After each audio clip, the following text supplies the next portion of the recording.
আসসালামু আলাইকুম।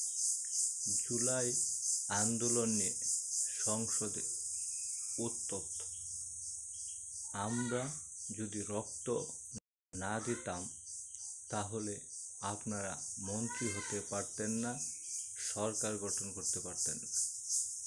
কষ্ট নিয়ে, রাগে এবং দুঃখে কথাগুলো বলেছেন হাসান মাসউদ।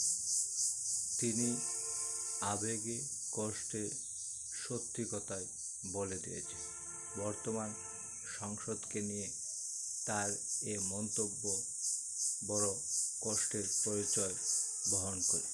এদিকে বিরোধী দল অভিযোগ করেছে, স্বরাষ্ট্রমন্ত্রী তিনি তার নিজের মতো করে সংসদ পরিচালনা করতে চেয়েছেন। এটা কি আদৌ সম্ভব? তাহলে কি বিএনপি আওয়ামী লীগের দেখানো পথেই চলছে?